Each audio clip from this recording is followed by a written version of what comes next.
We got a big battle in front of us, baby. And it's just started. So let's get funky like a monkey. For 16 years, the American dream has done it with you. Don't fail me now. Lord, don't fail me now. The Wrestlebros are back with some NXT week, brother. WrestleMania weekend, yeah. Yeah, WrestleMania week. WrestleMania 9 days. WrestleMania week and a half. Yeah, WrestleMania week and a half. That's right. Captain Lou, Vic Blaze, getting some natural sunlight.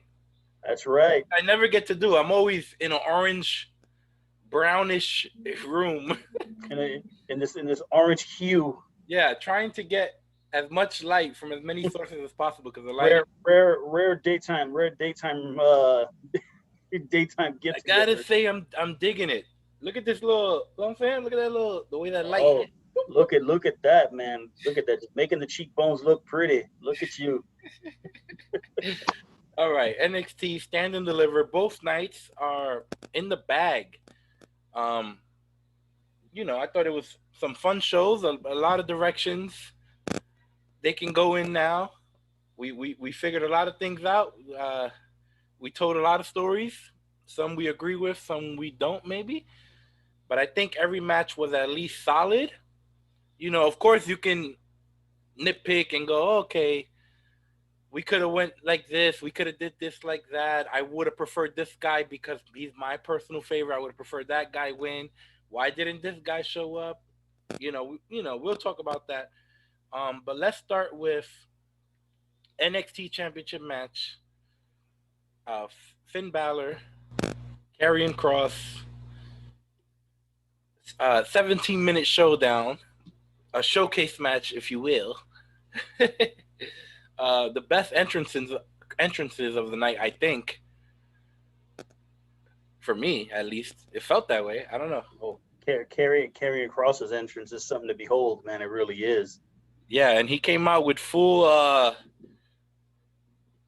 What would you call that? Like a gladiator. You got like the full gladiator.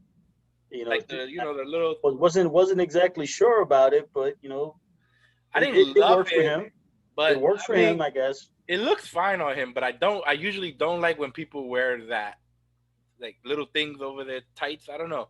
It always looks weird. I don't know. But he's still badass. And I don't know where I rank this match compared to the other ones. I enjoyed it. You know, I don't think they did anything extraordinary here. But I guess the most important thing is that Kross did win, which to me was important. I think it is. If you have him on your roster, you kind of have to go with him, right? And we talked about last time, Finn Balor has kind of done what he was there to do. I know you have a theory that he's probably sticking around for at least one more match, which is definitely possible.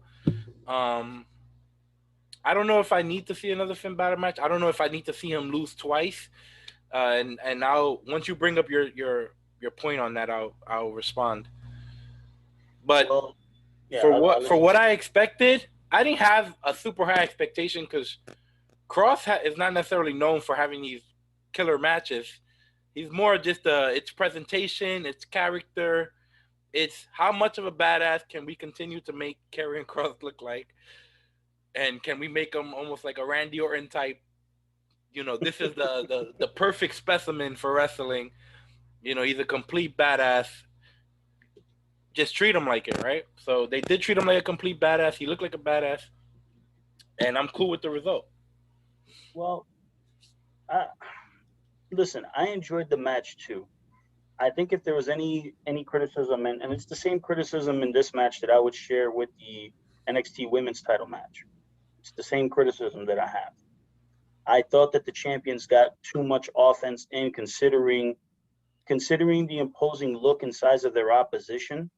It almost seemed like Balor got way too much in this match. And with Kross, and listen, this is going to be a criticism, but it's not. Karrion kross tries very, very hard because I know he's trying to be safe. And I know he's trying to be safe for his opponents, but he sometimes looks to be so safe that his offense doesn't look good. You know, he was picking up Balor, and there was one spot where he was trying to run him into the buckles, and it almost looked like the way that I would put my 4-year-old son to bed.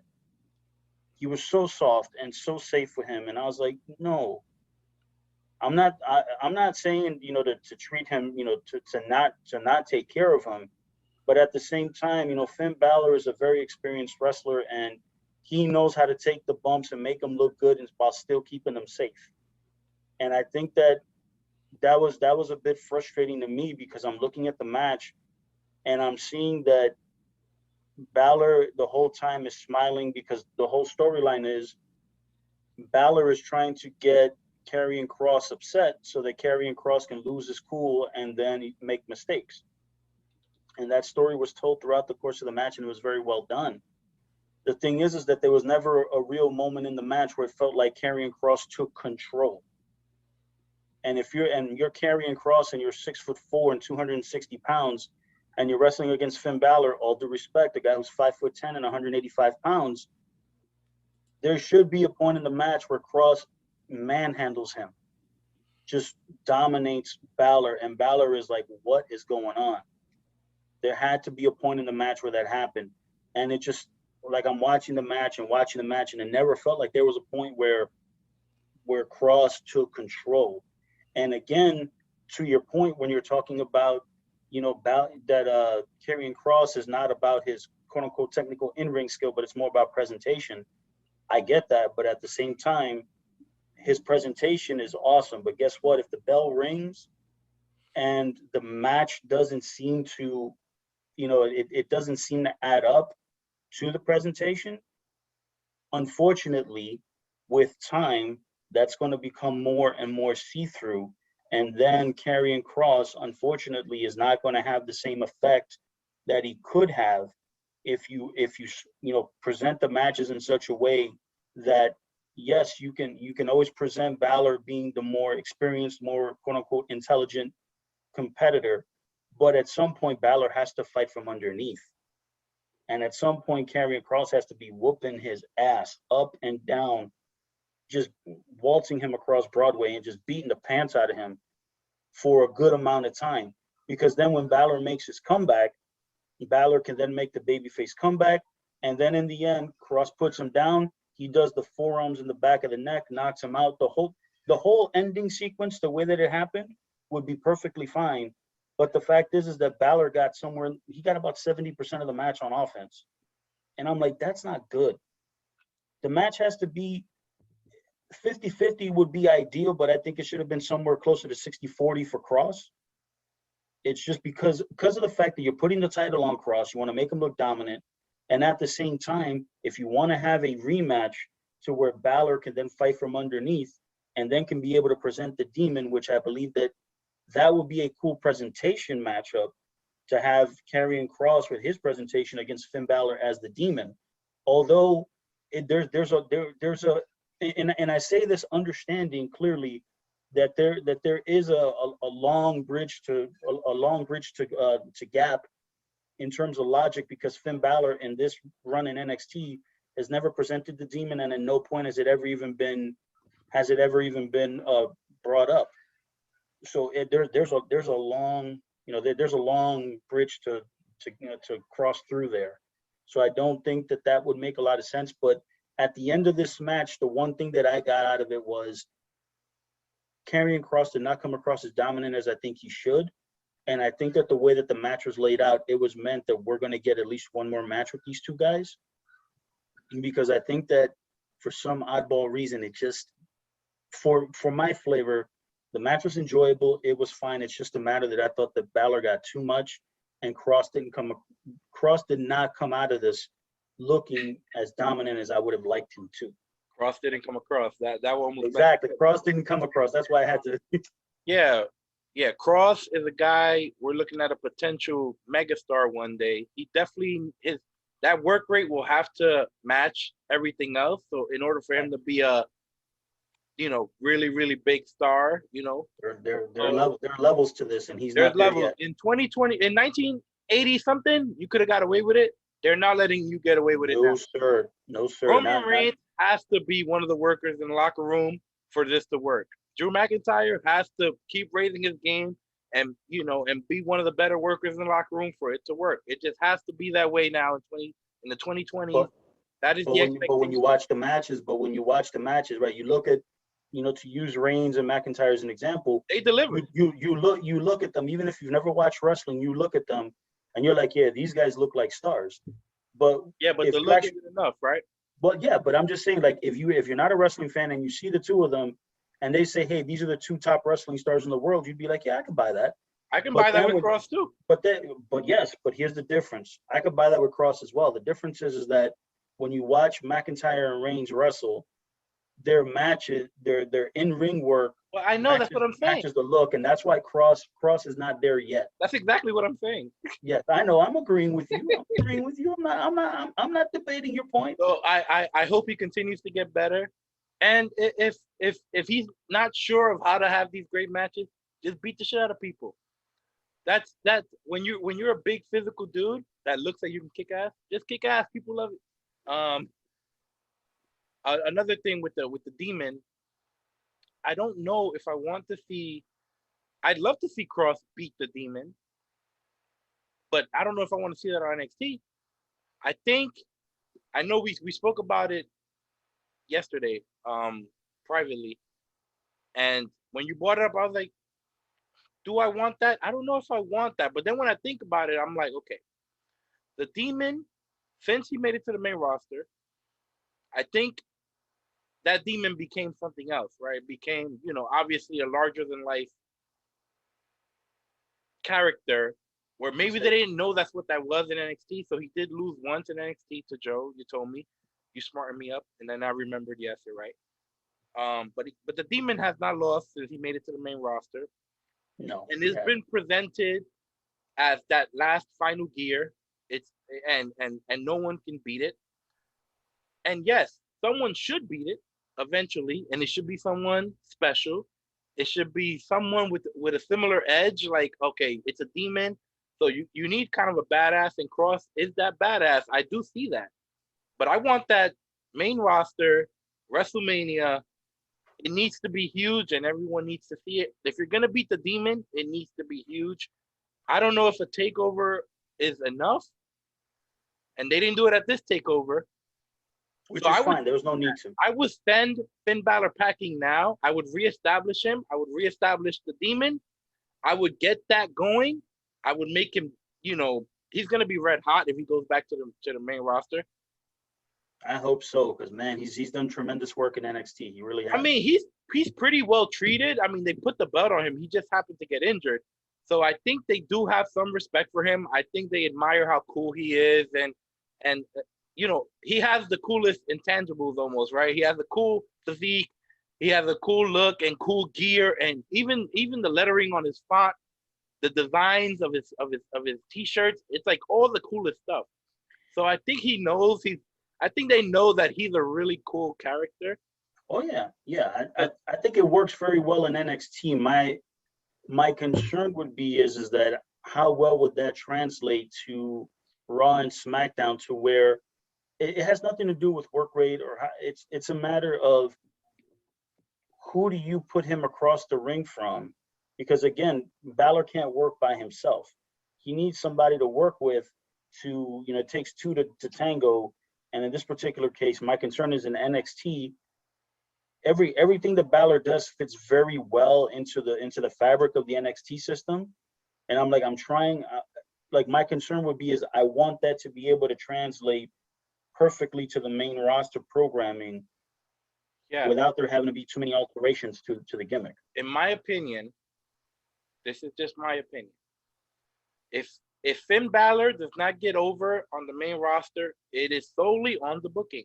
Now, especially this version of Finn Balor, because Finn Balor, when he first got up to the main roster, I think he was a little confused about what they wanted his match styles to look like. So he started doing a lot of the same stuff. It was a drop kick, sling blade, drop kick. He was working the Ricochet match. He was working Ricochet's match. Well, it was, for lack of a better term. He basically cut his playbook down to about 4 moves. And that's not good either. I know you don't want to use up all of your moves, but you don't want to limit yourself so you're not comfortable and you're not out there having a good time and putting on great matches. There was a long time where I was like, Finn Balor might not be as good as I thought he was, but it was just, he felt limited. Obviously, that's gone. He figured it out. So now he's bringing a wider range of moves and match styles, and he's always cool. He's always going to be cool. And his personality, like he's bringing out his personality, which this version of Finn Balor might be a lot closer to what his TV persona should be like, no matter where he goes. Yeah. I think you go like this. You just book him correctly. You know, you just book him correctly. Don't do anything too crazy. Keep him strong. You can beat him, but it's that start establishing the demon, and you can't beat the demon no matter what until it's somebody special. And if Kross becomes special enough that a year from now you're ready to have him debut at Mania or whatever and face Balor and beat the demon, that is a hell of a way to give somebody the rub. So, I mean, I'm cool with that.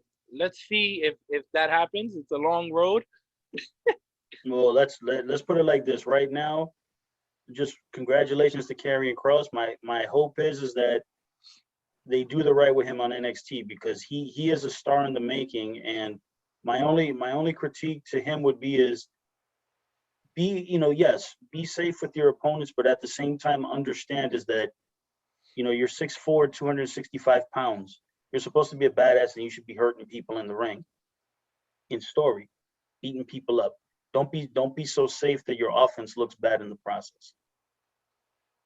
All right, so let's go to night one.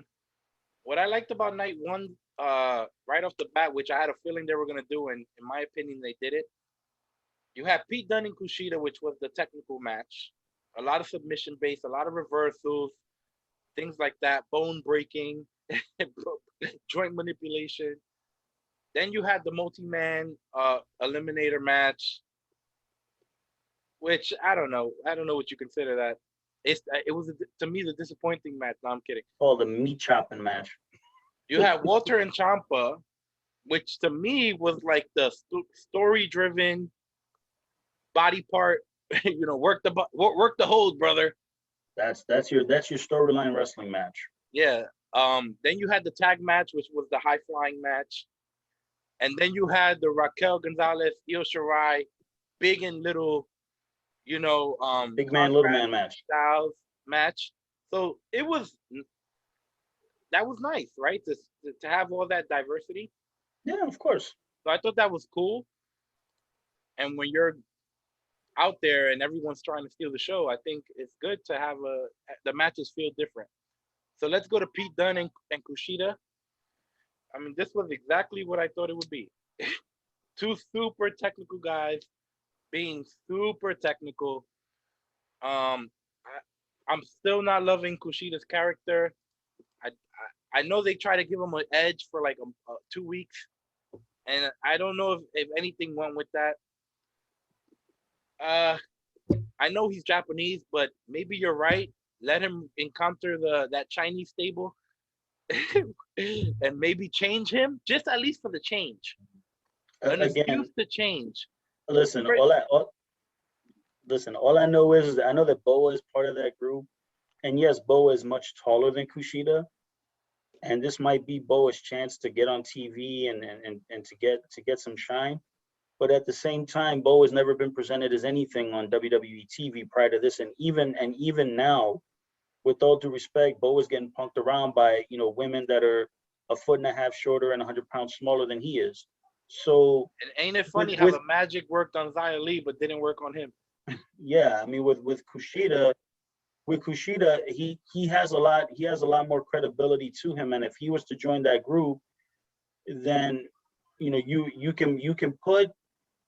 It's not that Kushida can act like quote unquote an enforcer type, because the visual is not as good. But the thing is, with somebody like Kushida, of course, you're not going to have. And again, I like the idea of doing this for Kushida just to give him an edge, but he'd have to be treated separately from Xia Li, because if you put Kushida in those situations where Boa's been working with the women and then having the women punking him out, you're killing all of his credibility. So if you were to add Kushida into that group, it would have to be that Kushida is now under the trance as well, and that he flips his persona, goes heel, and then beats up on the guys. He can't be associated with the stuff that Xia Li's doing, only because, of course, men can't put their hands on women, and to have the women beat up Kushida, no, absolutely not. Can't happen. Yeah, so Pete Dunne goes over. This is exactly what I thought it would be. Like I said, nothing really extraordinary. It was, for me, it's one of the type of matches I like to watch. It's so different, Pete Dunne to me is so good. He's one of my favorites, and he's in the best shape of his life. And I know in an NXT world, these are two top 10 guys in their minds. I don't know if I have Kushida in my top 10 just based on the way he's been presented, and I'm kind of over the thing. Maybe he's number 11. Yeah, he's probably just outside. Outside it. But I think this match solidified. I think in NXT's world, this is like a number one contenders match. And I think they're kind of going to be hovering at hoverboard lock. They're going to be hovering around that. Hoverboarding Around that, any of the titles. I think you need to have those guys around. And they probably, the way they're presenting the North American title, I guess they've exceeded. They're higher than the North American title. At least I see Pete Dunne as higher than the North American title, and I think they proved that on these two shows. But good for Pete Dunne. He continues to look good at takeovers. That's his thing. I'm never sad to see him. I always want to see him, and I'm hoping they get creative with him. I want to see him face a Daniel Bryan at a takeover. Can Daniel Bryan come down and do one month run? Why not? Or guys like that. Or save it for when Pete Dunne comes up, I guess. But I don't know. To me, I don't know if WWE will let them do what they do. Maybe because it's Daniel Bryan, they will. Daniel Bryan has been getting a lot of love lately, so I don't know if they're bringing Pete Dunne up anytime soon. So for selfish reasons, bring Daniel Bryan down just to do one takeover match. I'm greedy. I mean, listen, that would be a fantastic match with Daniel Bryan and Pete Dunne. That would be great. Even Daniel Bryan against Kushida would be awesome too. That'd be great too. That would be awesome. The reality is, listen, this match was great. It was a lot of fun. It was exactly what I thought it would be. It was a very technical match, but it was very aggressive. Because the thing about it is both guys are, Pete Dunne is the obvious heel. Kushida is a baby face, quote unquote, but he's not a white meat baby face. He was very aggressive. He doesn't break the rules, but he stretches them. He gets right at the border of legal, illegal. He gets right at that border, and then he backs off. So he does have an edge to him. He's not a pure white meat baby face. The one thing I was shocked about this match, though, is that Kushida got a lot of offense. He had about 60% of this match. I mean, and it got to the point where I was like, yo, Pete Dunne, Pete Dunne is, he's getting tested here big time. Kushida got a lot of submission holds on him, was able to stretch him. There was one point where I just looked up and I'm like, my God, he's got Pete Dunne knotted up like a pretzel. All Pete Dunne had was one leg available to him to get to the ropes. So it was a great showing for Kushida. I think, again, and these are all nitpicking things, but the one thing I would have preferred for Pete Dunne to win this match via submission. He beat him by pinfall, and he hit him with a move that, when you look at the totality of the match, the move that Pete Dunne beat him with, really, when you look at the whole and the things they did to each other in the match, that move on its own should not have been enough. By comparison to the other things they've done to each other throughout the course of the match. And the one thing that I will say about Pete Dunne, and I hope that somebody told him this in the locker room, because it really actually upset me when he did this at the end of the match. He won the match, and then he's doing this, the whole face thing that he does. And I'm like, dude, you got your ass kicked for 60+% of this match. You should be selling. The only way that you do that funny faces is that if Kushida tried, but you're just like, oh, try as you may, but I'm better than you, and prove it throughout the course of the match. There were many instances of the match where Kushida had him, at least in theory, throughout the course of the match. I was like, I didn't like that at all. And I hope that somebody saw that and said, Pete, please don't do that. In this situation, you got your ass kicked. You need to be selling as if you got hurt. If you want to do that silly face, have it be done if somebody interviews you afterwards. After you've had 15, 20, 30 minutes, whatever, to recoup from the match, then you can do that. Don't do that as soon as the match is over, because then you basically you broke that fourth wall, and you broke the illusion of what you guys were doing out there for the first 20 minutes of the show. So that did upset me, and that's a note that I would certainly have given to Pete Dunne if I was his producer. All right. This, after that, was the 6-man gauntlet eliminator match, which is probably my least favorite match of both nights. Not because it was bad or poorly executed or whatever. It's just, I don't like some of the decision making in this match. Also, I don't like that this is for basically a shot at the North American Championship. So you got Reed, Swerve Scott, Cameron Grimes, LA Knight, Dexter Lumis, Leon Ruff. Okay. So then if you look at the rest of the roster, you got Ciampa, Escobar, Roderick Strong, Pete Dunne, Kyle O'Reilly, Karrion Kross, Johnny Gargano, Finn Balor, Adam Cole, Timothy Thatcher. I don't know. But to me, the guys that are not in this match are a lot better than the guys in it. You remember what I told you about having Pete Dunne and Kushida in this match? I know that their individual match was very good, but yeah, I mean, I get it. And yeah, I mean, if you care about the title, yes. If you care about putting on great matches, then you keep the Pete Dunne Kushida match. That's going to be a great match every time. But if you want to make the title look good, which they haven't been doing lately, they started off when they first introduced that title. They had a good year of doing at least good things and putting the belt on. They had all the top guys chasing after it. Yeah, which makes sense. But now, I mean, I don't know. I'm not a huge fan of what's happening with this title. But Bronson Reed's going to go on to win this match. Not only he's going to go on to win this match, he was pretty dominant. He pinned LA Knight, so that's the second time he's gotten it to him. Well, so LA Knight has. Go ahead. I'll let you finish. I mean, realistically, LA Knight had an out because it was 3-on-1. Although Reed beat him. Yeah, but I don't care. I remember enough now. Of an out. It's enough of an out for him. And he's the heel. LA Knight is the heel, so I don't feel bad for him necessarily, right? But so he's pinned twice. He loses this match, which I know why. You obviously want the babyface to go against Gargano. Okay, that's fine. Maybe Knight could have did something else. Maybe he should have went against Kushida and beat Kushida. I don't know. But maybe Pete Dunne should have been in this match instead of, I mean, who knows? There's a billion ways to go about it. All I know is that Bronson Reed was treated like a star when he beat LA Knight. Then, he looked like a monster in this match.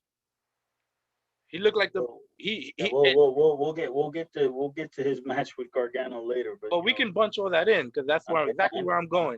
Then he goes on to face Gargano after being dominant. To me, burying, not really burying, but you know what I mean, fake burying the other 5 guys, or what? I forgot how many guys. 5 other guys. Yeah. 5 other guys, including the most important for me, LA Knight. Only because when you have a potential future world champ, and he's obviously that, it doesn't take a lot to see it. Some guys just have it. He has the it factor. He has the charisma. He has the physique. He has the cool factor. He has the promo. He has the athleticism. He has the cool gear. Like, what else do you want? Rate. He has everything. He's pretty damn good. Can he get better? Everyone could get better. But at least you have an idea. Okay, this guy has a lot of tools. Let's at least keep him pretty safe until we know what we really have. But to me, you're telling me he's not even a top 20 guy right now. Because if I named the 10 guys I named earlier that did not include Walter, you add Walter, that's 11. You add Kushida, that's 12. Then You add Devlin. You add Devlin. He's outside of that group. Devlin. Then you can add Bronson Reed, who pinned LA Knight. LA Knight was not even a top. Twice. Yeah. LA Knight did not even go to the final, right? There was 3 guys after he left, 3 guys left. So you got to put all those 3 guys above him. So LA Knight is presented as the number 15 or 16th guy on the roster. What? At the I'm moment. not okay with that. I'm sorry. I get it. He's just getting there. They can always fix it. La la la. I don't know. It's to me, it's harder to recover from BS. I'm not okay with it. And then all this for Bronson Reed to go on to lose to Gargano. Yeah. Flat, right in the middle of the ring. So Gargano trumps everybody. And I don't even want to see Gargano as the North American champion. I think that right there was, for my flavor, the most disappointing part of both nights. Listen, the Gauntlet match was the Gauntlet match. It's basically, I'm going to sound like a broken record, but I'm basically repeating all the stuff that I told you in the last video that we had about the issue that I had with this match, and the fact that, you have LA Knight and you have Bronson Reed. Those are the 2 guys that seems the most obvious to win. Cameron Grimes is an excellent worker, but that whole, pseudo $1 million man gimmick is doing him no favors. Dexter Lumis, listen, I'm a big fan of Sam Shaw. Don't like the Dexter Lumis gimmick. Leon Ruff, no, we've already seen it. And Isaiah Swerve Scott, very good wrestler, and I've always said it. I want to care about him, but I just don't. And the one thing that I will say about this Gauntlet match that was a huge positive was the fact that Swerve started the match and was the last one out. So they really did a good job in giving Swerve a lot of shine in this match. And even though him losing, but he lost to the eventual winner of the match, which was totally fine. I hope now that they do more with him. And in all honesty, I want to see him and Leon Ruff get separated, because it's just like after a while, it's just, I don't know. I'm not really interested in that particular pairing. Was I? Let's put it like this. I don't like the fact that LA Knight got beat the way that he did, because LA Knight basically, got a quick one on Dexter Lumis. Then it was, I believe it was Grimes. It was Grimes, Bronson Reed, and Swerve Scott that they got to LA Knight. Then of course, Bronson Reed, I believe, hit him with the Samoan drop, 1, 2, 3, and LA Knight is out. And I was like, okay, that's enough. And then when they had Dexter Lumis, choke him out, it's like, listen, LA Knight was made to look like a fool in this match. I don't think that he was not. He was. I think that what NXT did in this match, and I'm trying to get into their heads. Of course, I don't like what happened. But I gotta understand that it's a little, I gotta try to see a little bit into the future, because of course LA Knight just showed up, and all the things that you just mentioned about him earlier are all correct. Every single thing that he has. Like when he walked through the door, you look at him and he's like, again, it's the Roman Reigns, Drew McIntyre theory. You look at him and say, oh, is he the top star on this show? Yep, I buy it. Look at him. But it's just a matter that he just got there. And I think what they're trying to do with him is set, they're trying to set his plate so that he can be able now. LA Knight is going to he's going to get his receipt on Lumis. He'll get his receipt on Bronson Reed. And again, I'm disappointed in the fact that Bronson Reed won the Gauntlet match to then go on and lose to Gargano flat. Now, again, you could tell the story that, hey, Bronson Reed was injured or hurt or whatever from the night before, and he's not 100%. That's not the point here. The point is that with Johnny Gargano, again, Gargano's an excellent talent. He from an in-ring perspective, there's very few guys that are as good as him. He's tried very hard with this heel gimmick to make it work, and of course, it's worked in some ways, but the thing about Gargano is that he's not big on personality. Like that's not who he is. He's trying and and I give him credit for that. He really is trying. But I don't view him in this role as somebody. And again, I don't want to see him as the North American champion either. It might be time to do something different with him and move him along to a different perspective, different point of view. I would have preferred to have him, definitely I wanted to see Bronson Reed win the match again, because you want the culmination of have Bronson Reed win the title. And again, now you got several different stories to tell, because Bronson Reed then wins the championship. You make him a star by putting the belt on him. Gargano's still going to want to get his receipt, so he's not done with Gargano. LA Knight's going to want to get his receipt on Bronson Reed, but you're not going to get there until LA Knight is finished with Dexter Lumis.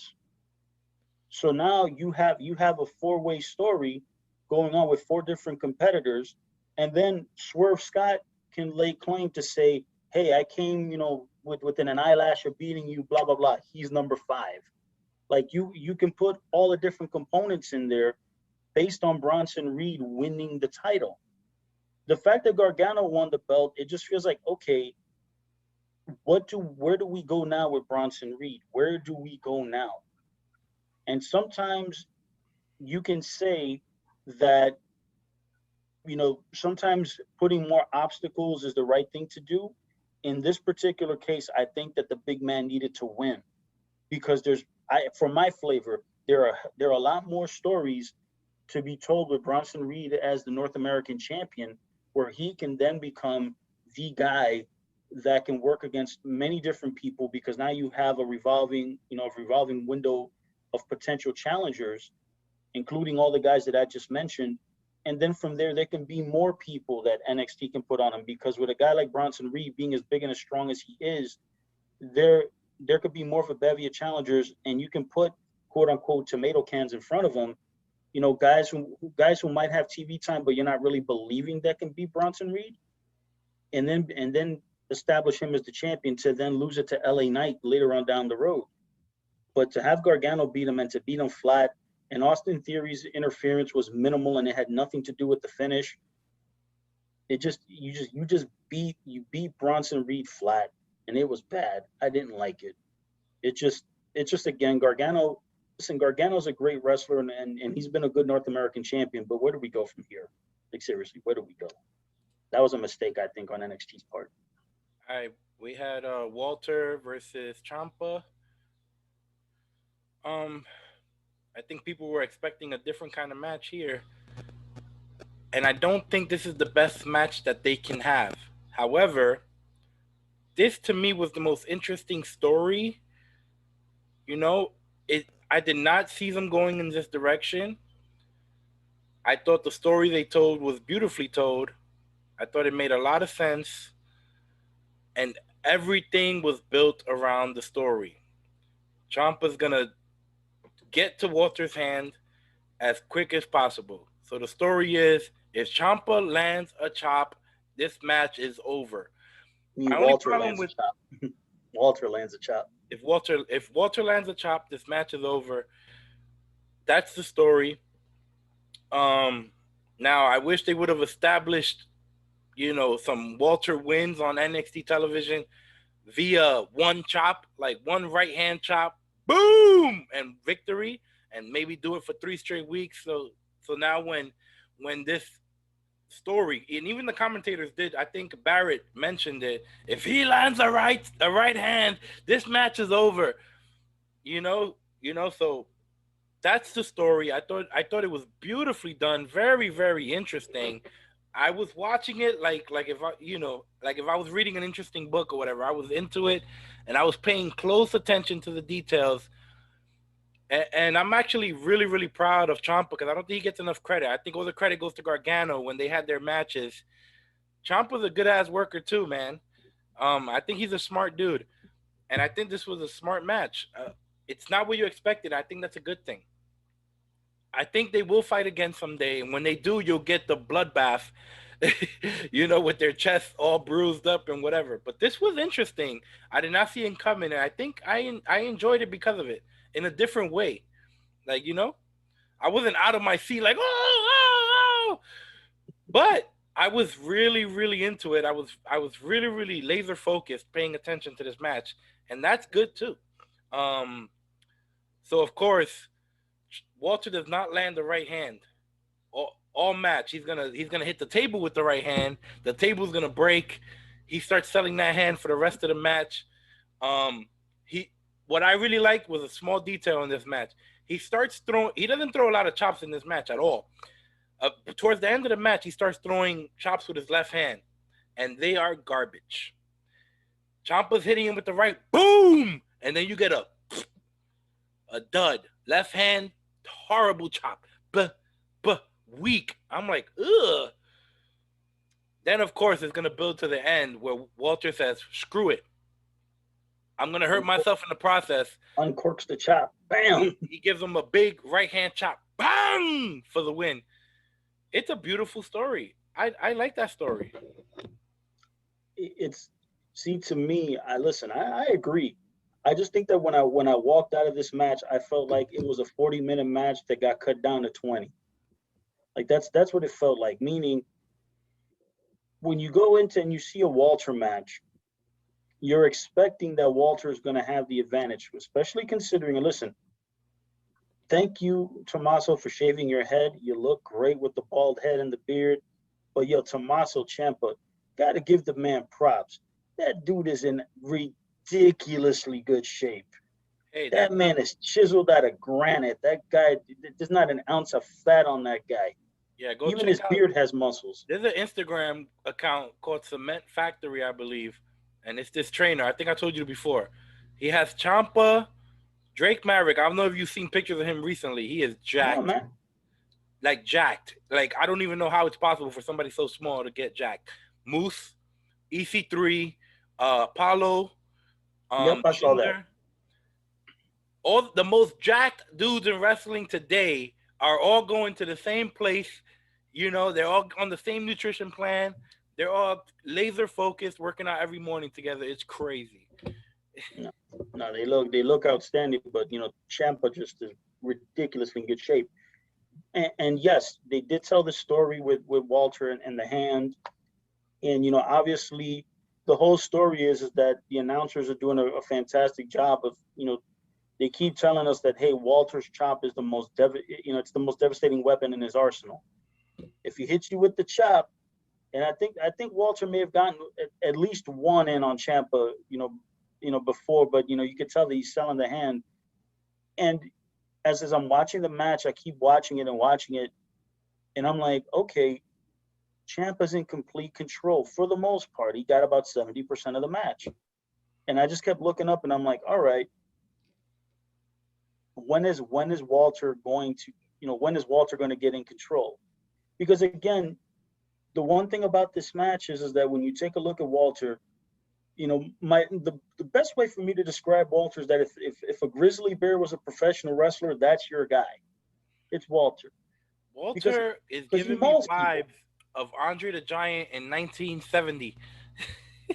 I mean, no, I mean, he's not as tall, of course. But there's something about him. He has these giant hands, giant feet. He has this weird physique. He just looks freaky strong, like he was made in a lab. Hurt you. He'll hurt you. I mean, that's for sure. And the thing is, when I look at Walter, it's just like I'm just waiting. I'm waiting for him to kind of get in control. And again, Ciampa's in great shape, and he looks magnificent. But at the same time, the visual against Walter is much bigger. He's 6 inches taller and 100 pounds heavier. So it's kind of difficult for me to look at the match.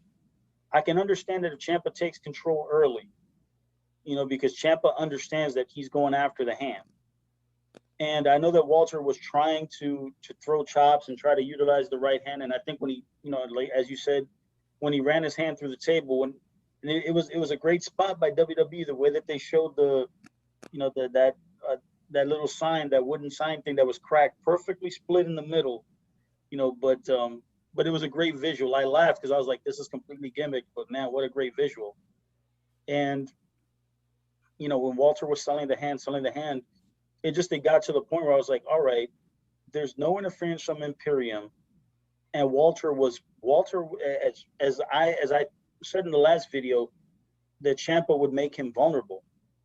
I just thought that Walter would have beat Ciampa down some, and again, because with Ciampa being the babyface, you would figure that he's the babyface in peril and that when he makes his big comeback, but there was really no need for a big comeback because Walter never really had a sustained offensive control in the match. He had periods in the match where he was in control, but there wasn't a sustained period where you felt sympathy for Ciampa, like real sympathy for Ciampa. It always just felt like Ciampa was in control so often that when Walter hit him with that one big chop and it was 1, 2, 3, I just looked up and I was like, "Is that it?" Yeah, I know it's great story. It's great storytelling because this is not the end. There's going to be more matches. But I thought that this match would kind of be in the vein of the match that Walter had with Ilya Dragunov in terms of both of them beating the piss out of each other, and I just never got it from Walter in that match. Yeah, and Walter couldn't beat the shit out of him because he had no hand. And that if you watch it, I watched it twice. I watched it twice, and on the second viewing, it's much better. And it's because you have a veteran in Ciampa who, for the first time, you have someone who's going against Walter who goes, what happens if he has no hand?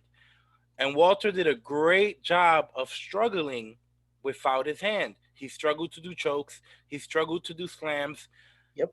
It was a great showcase for Walter, a great showcase of his storytelling. I can do more than just chop. I can tell a good story. And I think this adds almost to his legacy, right? Like Walter has had these great physical matches, and now he has a beautifully told story for my taste. I think this is a good little match to have on his resume. Oh no, it was fantastic. I mean, my hope is that they get to do it again because, in all honesty, it was a lot of fun. I just felt that, and again, this is probably an issue with the fact that you're talking about trying to do 5 matches in a little over 2 hours, and they just didn't get as much time as you probably would have gotten under normal circumstances. Because again, it felt like Walter didn't get enough offense in on this match, and when he uncorked that one big chop. I mean, I guess if I was to adjust the match, I would beat the crap out of Ciampa, but you have to be careful because you don't want Walter to use any chops because then the finish doesn't make sense because he's gonna finish him with one chop. Oh yeah. So. But you can have Walter slamming Ciampa around for the first 5 minutes of the match and Ciampa kind of thinking. Then they could go straight to that spot on the outside where he slams his hand through the table, and then you can start the Ciampa ass kicking. Maybe something like that I'd be cool with, but I really like this match. I kind of don't want to change it so much. No, it was very good. I enjoyed it. Don't get me wrong. It's just a matter that, and whenever I see Walter matches, I'm always expecting that there's going to be a point in the match where Walter's going to beat the piss out of his opponent, and it just never happened here. So I was a little let down by that. There'll be plenty of Walter ass beatings in the future. Don't worry, he's going to beat. I truly hope so. He literally gets paid to do it, and people actually seem to enjoy it. No, the person who enjoys it the most is Walter. He loves his work. Yeah. So let's go to that triple threat tag team match. NXT titles. You have MSK defeating Grizzled Young Vets and Legado de Fantasma. To me, not much to say here. This is just this was where you were gonna get all your high flying. Wesley is pretty much proving that he's up there probably with Ricochet in terms of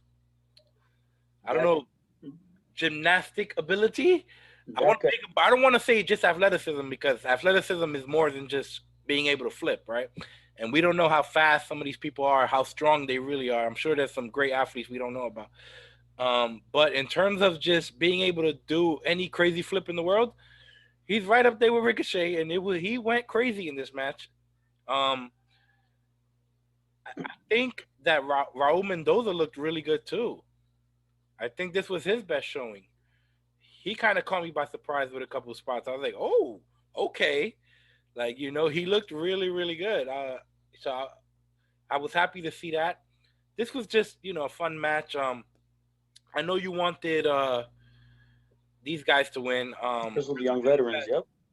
To tell a story. But I kind of, after the match was over, I was fine with it. I was fine with it because I'm like, damn, these kids are good. They come off as the most charismatic. Whether they are or not, I don't know. I have to keep watching. But to me, they're the most charismatic. They have that exuberance and super high energy, and they're just so much fun. And it felt right. When it was over, it felt right. I was like, you know what? Okay, yeah, let's do this. And they were so happy, which I always like to see. I kind of feel like they were happier than like Raquel Gonzalez. Raquel felt a little awkward after she won her match. I was like, "Are you okay?" We'll get to that momentarily. That's next, but yeah, go ahead.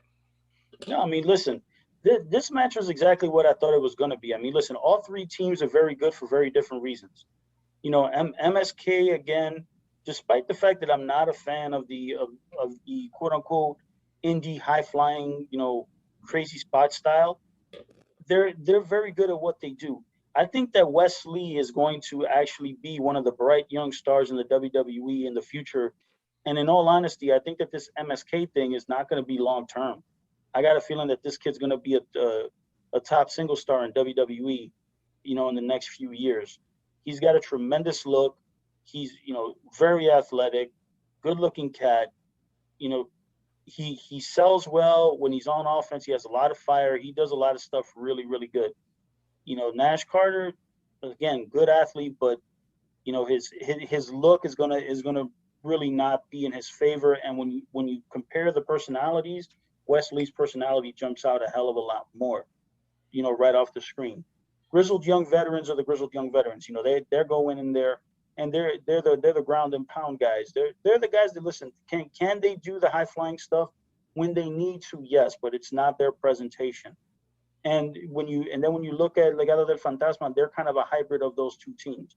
They can do ground and pound. They can do the high flying, and they're probably the most balanced of the three teams in terms of being able to do both. I wanted the grizzled young veterans to win because I felt that would have been a good storyline, because again, the idea would be is create another roadblock for MSK, because MSK has only been on NXT television for 2 months at the most, and to have them win the NXT tag title seems like it's too soon. But when the match was over and I saw it, I was like, I'm okay with it. Am I you know, I wasn't up in arms about that decision.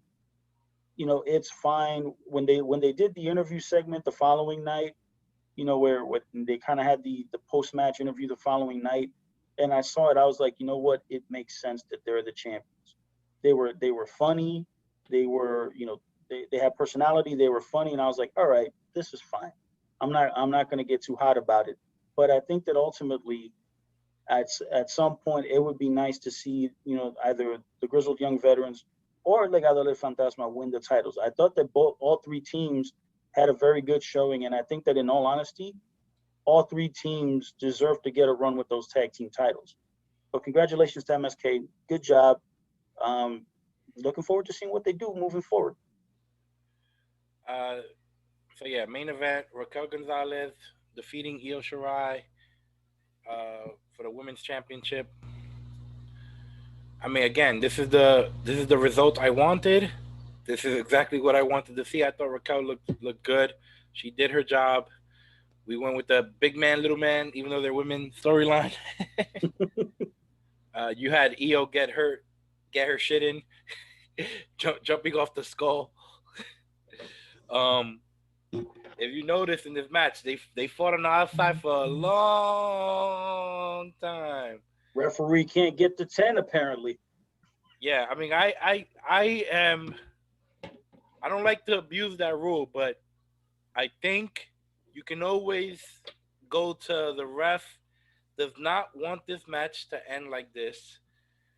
Just try to get them in, do the best you can. But, you know, it's in special moments, championship matches, I think it's okay.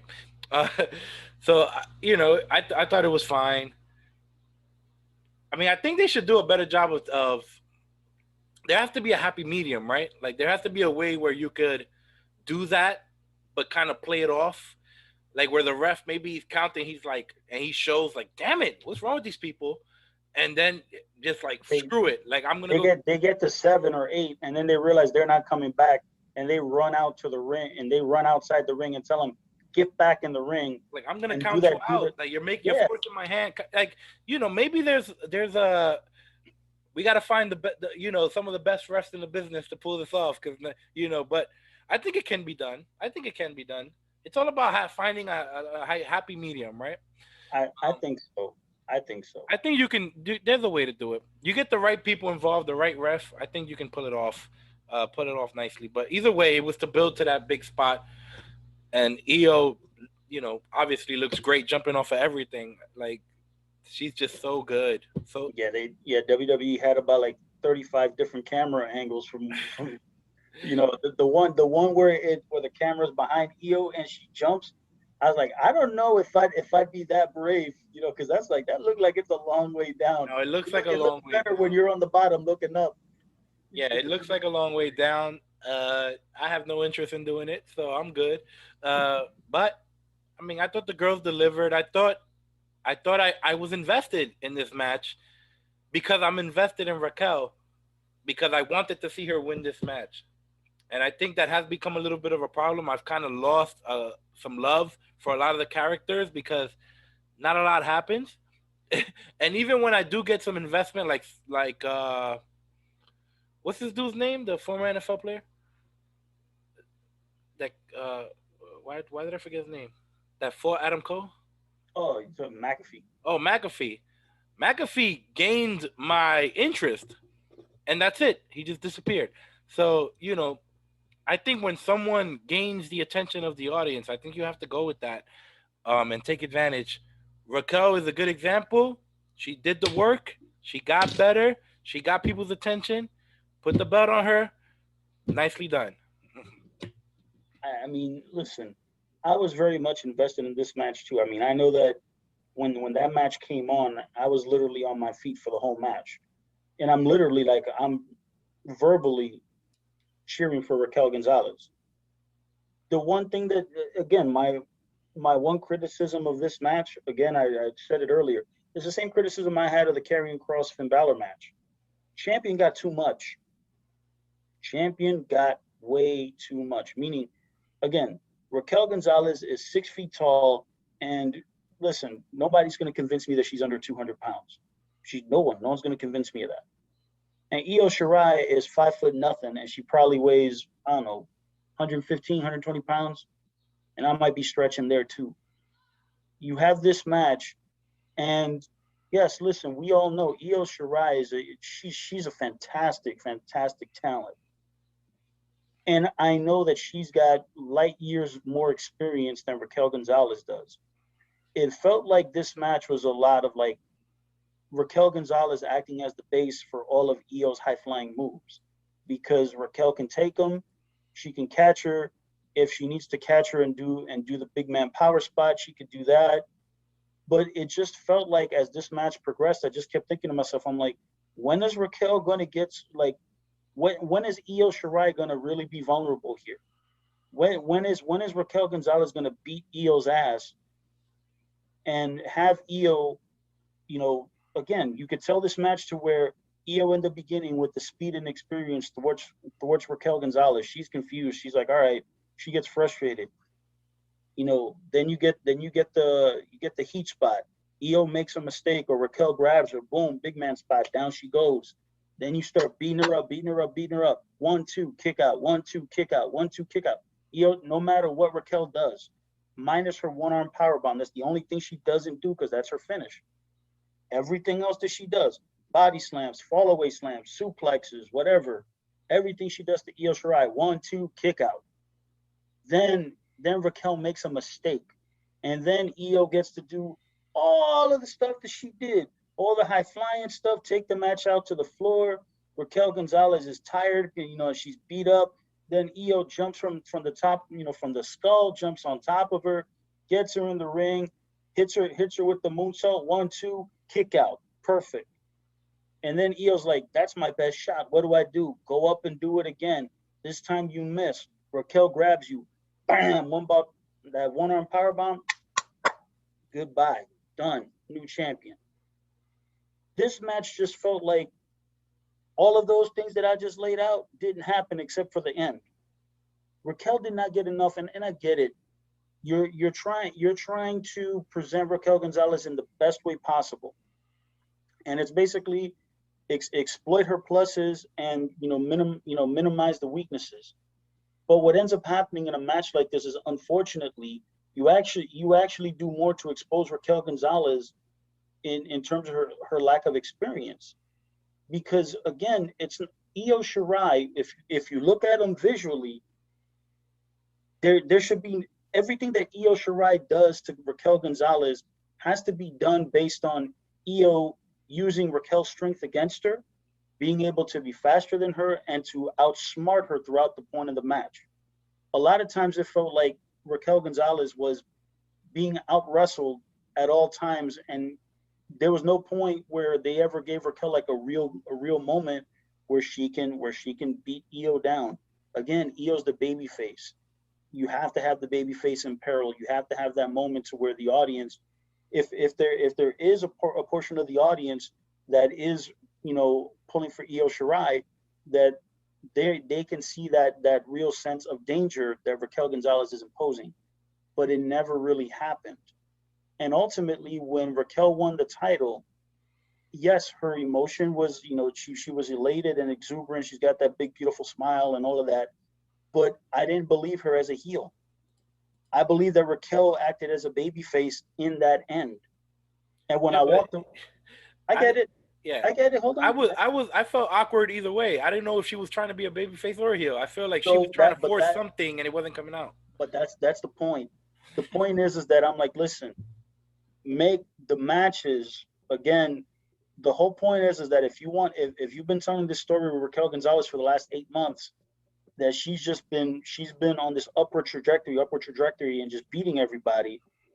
And the fact that Io Shirai challenged her felt a little awkward, but okay, fine. Because you figure that Raquel Gonzalez would bring the fight to Io, because of course Raquel is the heel. You bring the fight to the babyface is not going to back down.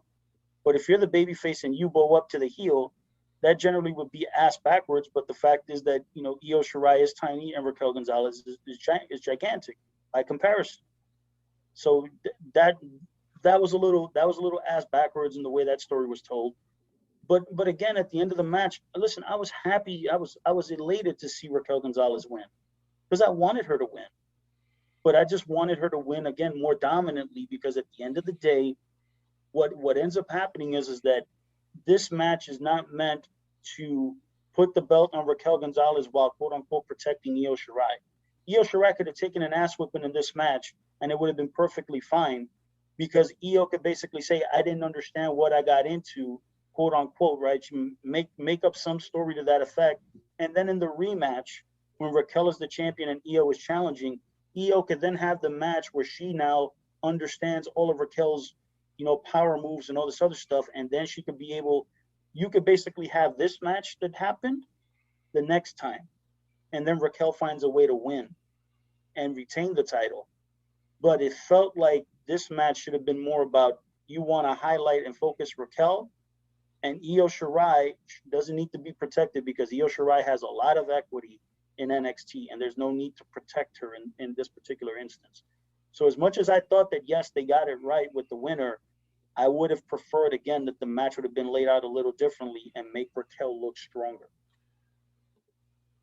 All right, we have Santos Escobar versus Jordan Devlin for the Cruiserweight Championship. Pretty much they both are the Cruiserweight Champion, I guess. So it's two titles. Co-champions. Co-champs. So I guess. Doing the Shawn Michaels, Razor Ramon storyline here. I wasn't necessarily blown away by this match. It was fun to watch. It was good, solid, another solid match.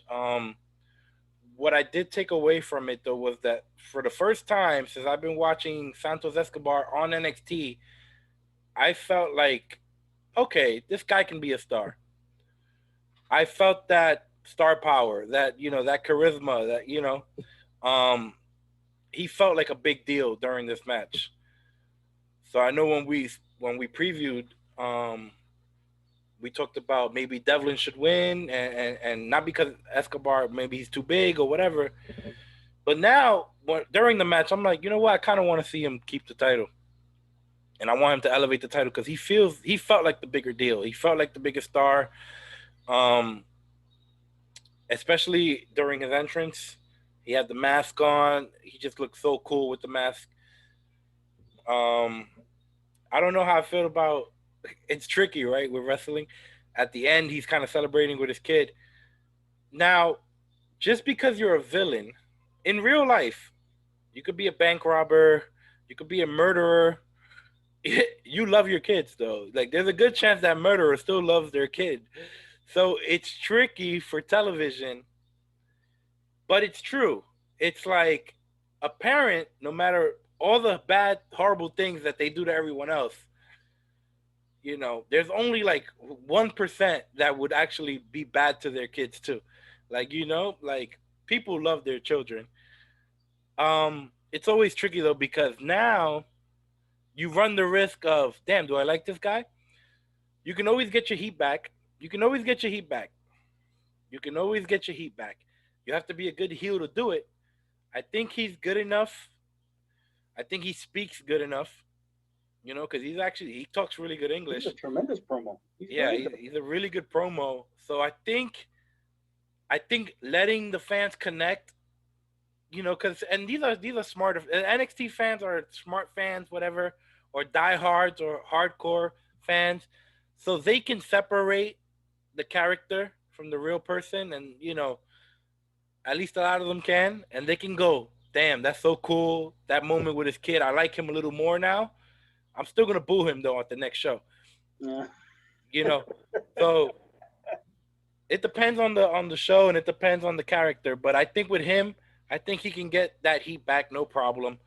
It's good to let the people in and get that emotional investment, because if you don't care about the people, it's harder to care about the matches.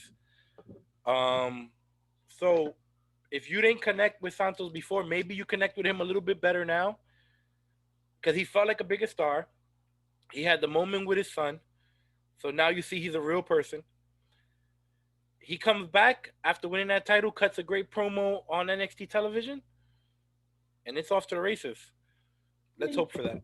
Yeah, I mean, listen, the only reason why I had wanted to see Jordan Devlin win the match, again, it had nothing to do with, you know, me not thinking that Santos Escobar is a star. I mean, I was very clear about it that I want to see Santos Escobar get elevated to wrestling for the North American title or the NXT title, and not necessarily, you know, I hate saying this because I don't want to say this, but be hampered by being the Cruiserweight Champion. Yes, Santos Escobar was clearly the bigger star of the two. His presentation is cooler. He looks cooler than Devlin. Devlin's a fantastic talent.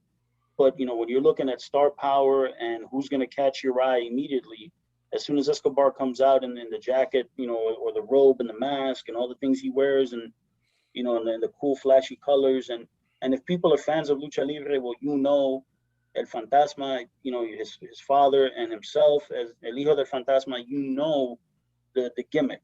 And, you know, and the thing is that I've watched Lucha Libre for many years out in Mexico, so I do know of him, because I think I saw his dad, like the tail end of his dad's career when I was a kid. I saw the tail end of it, and then I got to see the very beginning of him, but I didn't, you know, obviously he's moved on and done much more.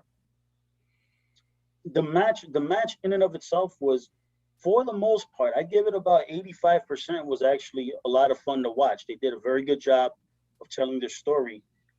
Again, couple of things that I didn't like.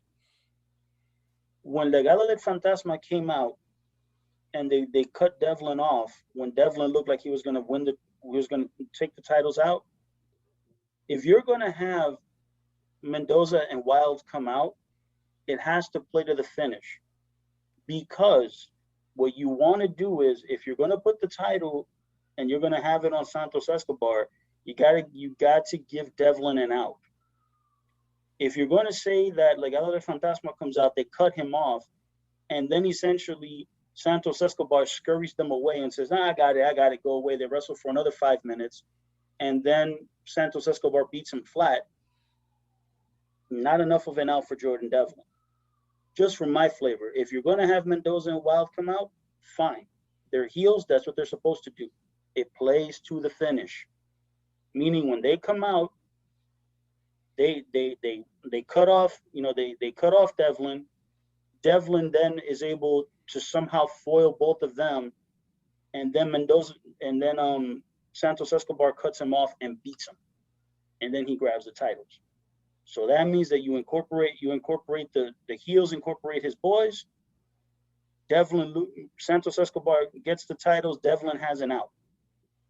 Then what you do, you get a rematch, because now Devlin can have a rematch with Santos Escobar in a more conventional style match. And then at some point, if they want to promote Devlin as the champion, if he's going to stay in the United States for any lengthy amount of time, and they want to promote him as the champion and move Santos Escobar on, that's fine. But they didn't do that, and I didn't like that. It didn't play to the finish very well at all. It didn't play to the finish at all. The spot that Devlin took, back first onto the other ladder, that was sick. It was a sick spot. And it was, and I love the camera angle because they caught it perfectly. The camera right under the ring. Boom! Perfect camera angle. It was beautiful. To answer your thing about having Santos Escobar's kid come out and then they celebrate, I don't know if I like that. Again, that's a moment that could have made more sense to have the kid in the locker room when they showed the video of them putting the nameplates on. That's fine. Do that there, but not on the TV show, because again, it makes Escobar look like a babyface, and he's not. He's a heel, and he should be a heel at all times, because you never want to confuse that. You don't want to confuse that at all, because he's such a good heel, and Legado del Fantasma are a good heel stable, that even though you don't want to have any moment where somebody can, even for me, like I saw that moment and I thought it was very touching, and I enjoyed it as a human being, as a man. I'm like, that's beautiful. But then I'm looking at it and saying, you're a heel, you shouldn't be doing that on TV. That shouldn't have happened. Do that in the locker room. They could do that as an exclusive, online, and the people who want to see it can see it, but that's not a part of the show. But once you put the kid on TV, he's part of the show, and then you're essentially, that's a tender moment between father and son that for a heel, no good. All right.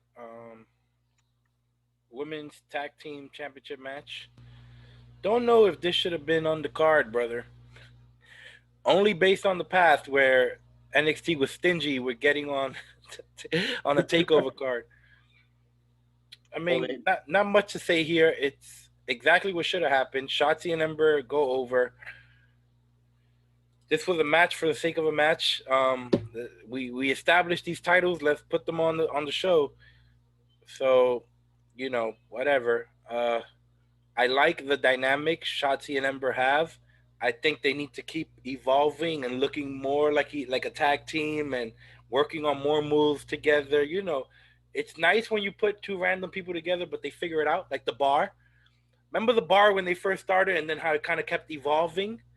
Well, yeah, but the one thing about both situations, when you looked at the Bar with Cesaro and Sheamus, both European wrestlers, they're similarly sized. Although they both kind of work somewhat different styles, but you can see how it blends and it works. And yes, as it evolved, they became more of a team, kind of dressing alike and doing all that. With Shotzi and Ember, when I first saw them, I'm like, these two gimmicks are completely different, but yet they're in the same neighborhood. So when you put them together, it works. Yep. And and the gimmicks work as a team. It really does. Yeah, and now that they know, better, so yeah.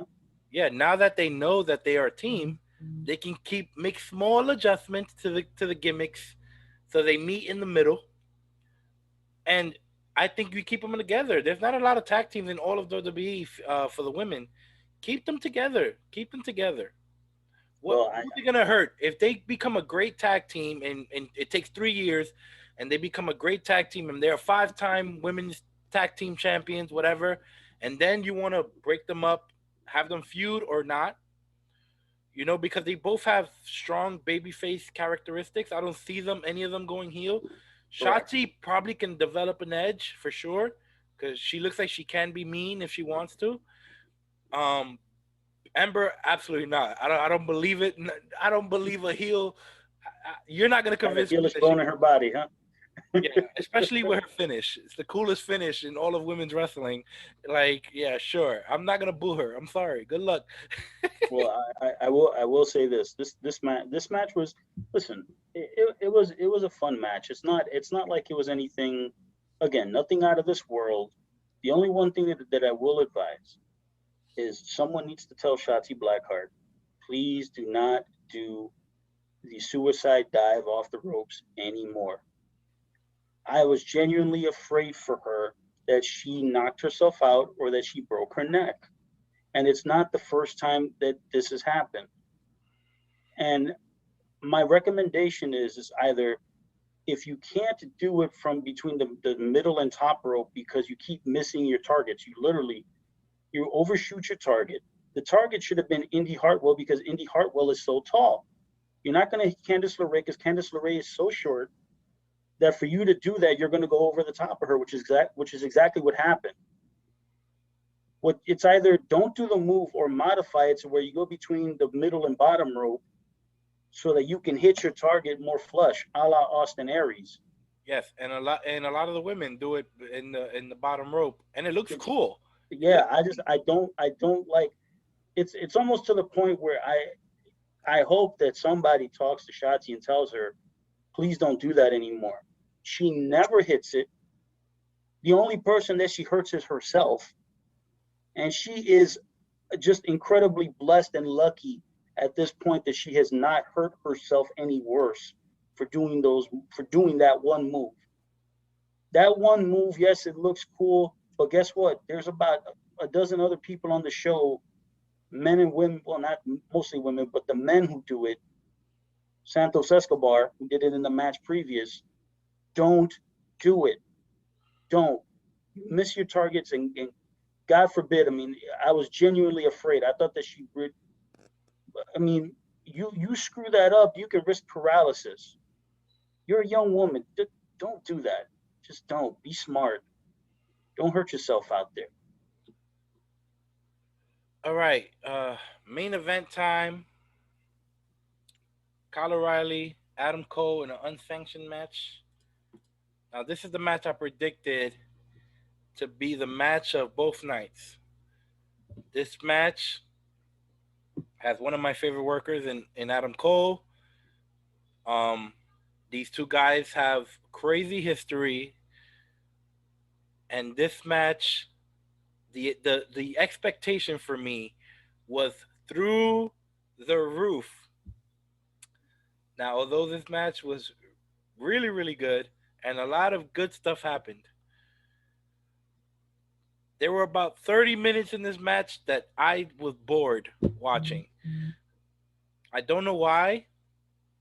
I don't know. Look, when I watch matches, I'm just feeling, right? I don't go, that's a great match because I saw this, and that. I go, that was a great match because I felt it, right? Mm-hmm. I get super excited, whatever. I get super into it. Now, technically, on a technical level, and the things that were accomplished in this match and the moves that were done and the physicality and the work was great. Of course it was.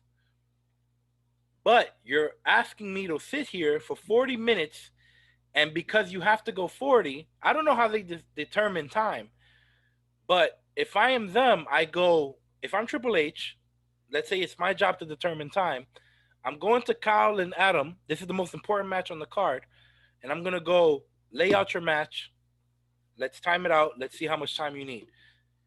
If they come back with a match that's 40 minutes long, if I'm Triple H, I'm going to go, that match sounds perfect, 40 minutes. What I am not going to do is go, hey, guys, you know what? Longer is better. So you got 40 minutes. Because then, you get what I'm saying? I know you don't like long matches that much, I do, but I know this sometimes one you're a was too little, oh, it went too long, but I'm okay with long matches. I'm okay with the match being as long as it needs to be. Now, I don't know if you know what else messed me up? The crowd was so quiet for the beginning of like the first 30 minutes. I think until they end up fighting like on the ramp, then that's when everything picks up and they kick it to third, fourth gear, and then the rest of the match is just great. But there's a reason for that.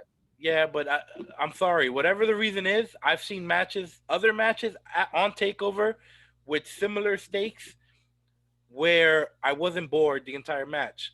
So I can't go, I love Cole and O'Reilly, so it's okay for me to be bored for the first 30 minutes of the match. So for me, even though it was a great match and there were great workers and they still great workers in my eyes, and I'm not necessarily saying it was a bad match compared to the rest of the matches. No, not at all. I'm saying it just didn't deliver with my expectation, which my expectation was the highest compared to the rest of the matches. I'd say it was 3-4 times higher than every other match. I expected it to blow every other match out of the water, except for maybe Walter Ciampa. I expected good things from that. Still a great match. I don't want anyone to think it's not a great match. It's still a great match. It still got where it needed to go.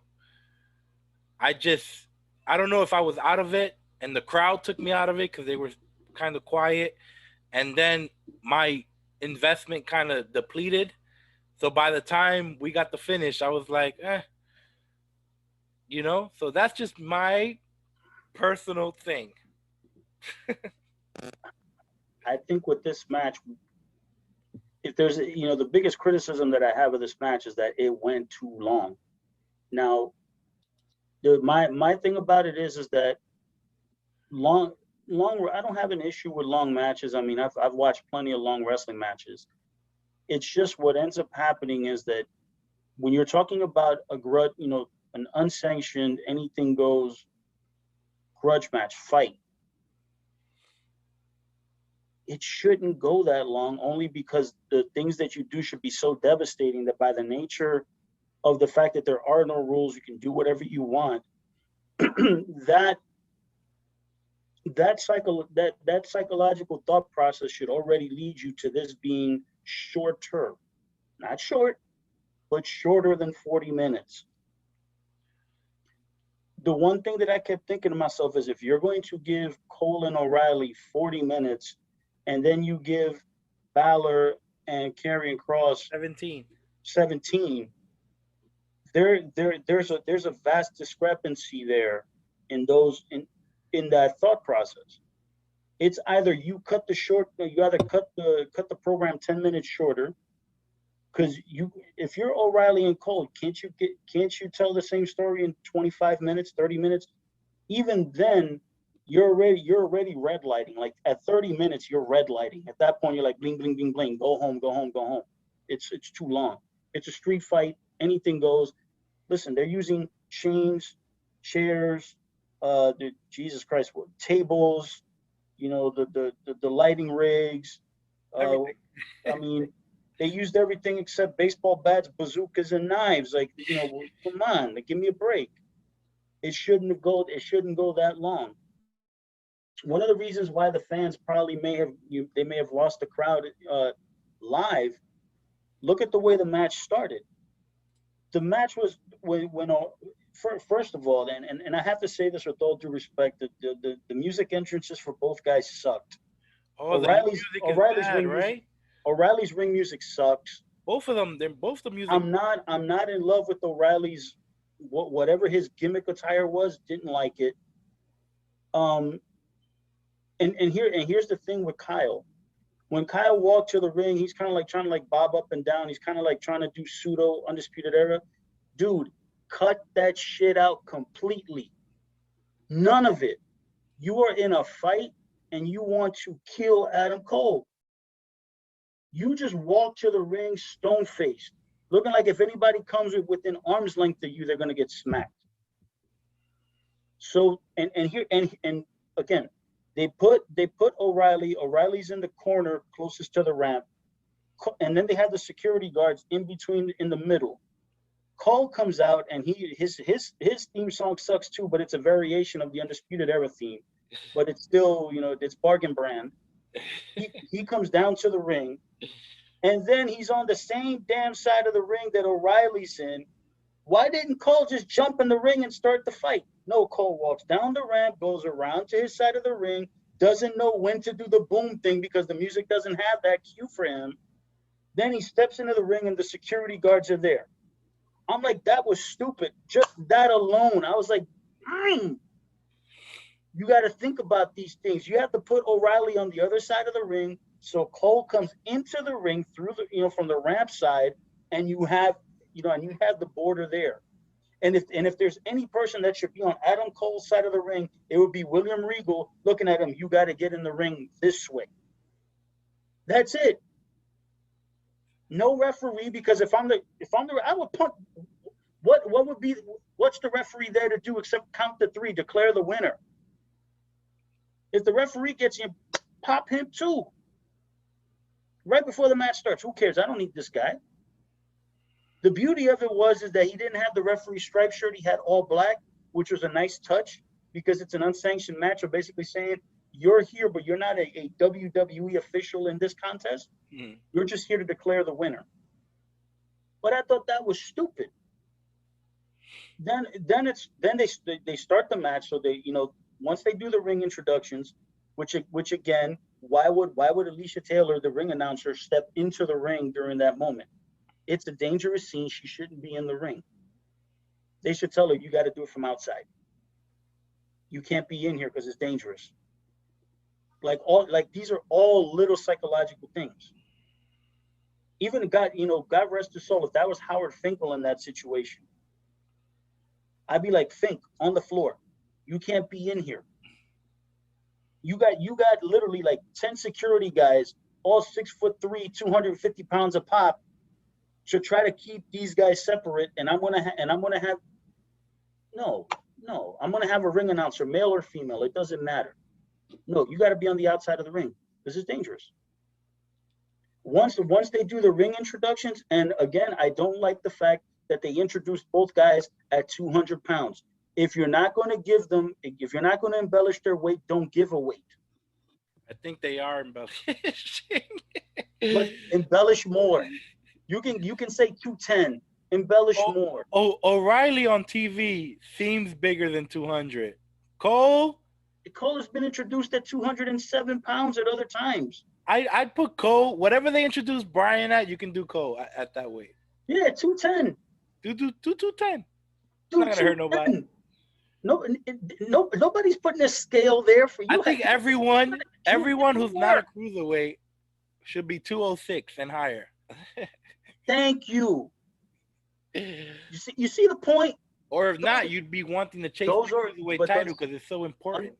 And understand something. And this is not a matter of being disrespectful to smaller wrestlers. But if you're gonna have a match like this, everything has to be embellished. If you're gonna give us a real weight and you're gonna say they're 200 pounds, the thought process is that the shit that these guys can do is not as devastating as bigger guys. I know it shouldn't be that way and it's wrong, but it just is. Don't give a weight. If you're not going to embellish it and you're going to call them both at 200 pounds, no, don't give a weight, period. Because it makes them look. Santos Escobar, who's the cruiserweight champion, weighs more than both of these guys. And he's the cruiserweight champion. Regardless, listen. What did they call it at? They called it at 205 for him? I know they've announced him the very first time they announced him at 217 when they did the cruiserweight tournament thing. And then the following week it was at 204, and I was like, hey, way to go for losing 13 pounds in a week, pal. Tell me how you do it. Hell, I'd love that secret. It's simple, because Santos Escobar is not a cruiserweight. He's just not. But he's a cruiserweight champion. Okay, fine. But with these two guys, Cole and O'Reilly, main event players, if you're not going to embellish their weights, don't give them. And I'm going to get off that subject. They start the match. Once they tell the weigh-ins, all the security guys go away. Referee calls for the bell. Fine. And what do? They the fight starts. Bam, bam, bam, bam, bam, bam. They're fighting. Good. That's the way it should start. First few minutes is a fight, exactly what you thought. And then what ends up happening, they start having a wrestling match. That exactly. You do not, if again, unsanctioned, anything goes. Both guys are completely held harmless no matter what happens. Why in the bloody hell are you having a wrestling match, conventional wrestling match, under these stipulations? I know why, because they're stalling. Well, that's the problem. Because it's 40 That's minutes. what I'm saying. Make the match shorter, because those sequences should not. The only way that those sequences are part of the match is if it's in a matter like, let's just say, for example, O'Reilly gets the better of Cole, and Cole's like, shit, I don't want to get in this fight anymore. He has to do quote unquote wrestling to stall him and get him down so that he can catch a breath or whatever. Psychologically, it makes sense. Let me ask you, when a main event on the main roster, which I'm not the biggest fan of their match style, but when they have some kind of unsanctioned or hardcore or whatever, and they're going to fight all over the building, how do they stall? Have you noticed a thread? Yeah, the way that they stall is either you have a big spot that occurs. Yes. You just have a big spot that occurs spot, where the match and everything stops. And the match slows down. Yeah, just have big. Every time you do a big spot, big break. And the thing about this match is that, of course, with Cole and O'Reilly, neither one has any backup, because obviously Fish is hurt, and Roddy Strong is basically, in essence, been written out of this particular scenario. So you have a one-on-one match. So you don't have a scenario where Adam Cole as the heel would traditionally have someone backing him up, would have someone to be able to get in there and stall and help him get the advantage on O'Reilly, and then O'Reilly has to foil him and beat Cole. And then it's like, the spots with the chair, and then Vic Joseph having to tell us, hey, did you notice that chair has the Undisputed Era sign on it? Again, why would you have the Undisputed Era sign on one of the chairs when it's already been established that this is over? Like, you don't have to keep re-referencing that. That's minor, but stop re-referencing it. Then, of course, the fans start chanting, we want tables, we want tables, we want tables. And I love what Wade Barrett said. And I think that this was something that he said as a shoot, where he was like, why these fans should have more respect for these athletes, have respect for the athletes and what they've been doing. This is basically like they're killing each other, and the fans are just like, we want tables, we want tables. It's like they don't understand the gravity of the match. And I don't know if they used tables in the match or not. I don't remember, because it's how long that match was, but I don't think they did. But too many, just all the chair spots. Then they did the spot where they fell through the stage. How is it that you fall through the stage and the only guy that came up bleeding was Adam Cole because he cut his hand for real? Like, how does that happen? I know that WWE doesn't do the blading, and I get it, and they shouldn't do it. But shit, don't do the spot. Find another way. I think they should do it, but it's okay if they don't want to do it. That's their choice. That's fine. And I will say that when they did the spot, and I remember now when they did the spot, Adam Cole did a really good thing. When he came out first, he came out, and then he didn't pull O'Reilly out. He broke the stage on the other side, and he kicked it, and he broke the wood, quote unquote, plywood or sheetrock or whatever they had there, and he pulled O'Reilly out, which was cool looking. But again, the thing is that neither guy looks the worse for wear. And that might have taken me out too, because Nobody looked the worse for wear from all the shit that they did. O'Reilly's back was messed up. Blood adds drama. It really does, because I feel like when I see somebody get busted open in a match like this and two guys are killing each other, I instantly gravitate to the television and I'm looking closer, like, oh, what's gonna happen next? And listen, I know that there are times where, I've seen matches where, blood has been used in occasions where it's not needed. In this occasion, it would have made sense. Again, it's an unsanctioned match. And if I would have been O'Reilly or Cole, right? And I would have looked at the other and I said, guys, let's have a gentleman's agreement here. Meaning, at some point, hit me with something that is semi real enough where I can bleed hard way. Meaning that yes, it's blood and it, whatever have you. It might be unprofessional, whatever have you, but it's like you got to be able to tell that story. When they started using the chain, how is it? How do you have, and again, the one thing that I kept thinking to myself in this match is, why is it that there's like 100 chairs under the ring? Why are there all of these things underneath the ring? I can understand if you have one or two ladders because, shit can break. You have the toolbox, which makes perfect sense. Those are things that should be under the ring. You may have one table in case, the table that's at ringside breaks. You can fix it, whatever. But to have all the things that they have under there just doesn't make any sense. It's just you're taking these concepts and I know that you're trying to make them real, but at the same time you keep the level of exaggeration at times. It just kind of draws me out. Then they started using the chain, and the chain is what played to the finish. When O'Reilly wrapped it around his knee and then he hit that top rope knee drop on Adam Cole, which looks sick. The fact that where the chairs were and how it landed and the way that Cole sold it was really, really good. And then when they carried, when they stretchered Cole out, that was very well done. O'Reilly walks away and his back is all messed up, and that's what they're focusing on. But I'm like, after all that, you figure that after a fight for 40 minutes and the only thing that's marked up is your back, you should have a bloody lip, busted eye, a knot on your head. You should be limping, if not crawling out, and in tears, because of the emotion. Because of course O'Reilly wanted to do that same brainbuster move that the same brainbuster move that Adam Cole did to him a couple of weeks ago, and he baby faced himself. He couldn't get himself to do it. Well, all right, fine. He couldn't get himself to do it, but what then? It's just the match was good. Don't listen. It was an excellent match for what it was. But again, 40 minutes too long, and then the NXT Championship match, which preceded it, got 17 minutes. I'd have been like, yo, shave off 6 or 7 minutes off of the last match, give it to the NXT title match to where they can expand that story a little bit more, to give Cross more offense, have him make himself look more dominant if you wanted to do that and still make Finn Balor look like $1 million. You didn't have to do so much in this particular match. Again, any unsanctioned grudge match fight in professional wrestling that goes 40 minutes, it's all show. Because if you're in a fight, it ain't gonna last that damn long. It's just not. Yeah. Well, to end on a positive note, O'Reilly did win, which I do think Thank goodness. Yes, he did. Is the right call. Look, my expectation was really, really high. That's the only reason I'm being so hard. I think Adam Cole is the best worker in NXT. I think he's a better worker than Gargano. I think he's a better worker than Finn Balor.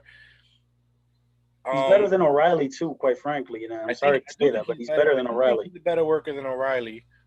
I think he is the best worker. He's probably the best talker too. Best big. Pat McAfee, if you give him enough time. McAfee is such a natural. It's crazy, but they're not going to use him, so it's like, who cares? But for the roster they have now, yes, it's definitely Adam Cole. Yeah, exactly. But hopefully O'Reilly, this is a big loss for Cole. Hopefully, this propels O'Reilly to where we think we all wanted him to win. So now it has to work, right? Like now he's making that push, but he's not gonna win that title anytime soon, I don't think. No, and he's the guy that beats Cross in a year or. No, it won't be a year. It won't be that long. But again, the reason why I'm being as hard as I am on this match is because, yes, the match was too long and they did too much. But in the end, I don't think that the purpose of the match was accomplished, which is to make Kyle O'Reilly feel like a superstar within the NXT roster. I think that the one match that O'Reilly has had over the last year, which accomplished that, was the first match he had against Finn Balor. And O'Reilly lost. And that was the one match where I felt that O'Reilly came out looking like a superstar on the other side. This match did not accomplish that to the degree that I would have hoped for.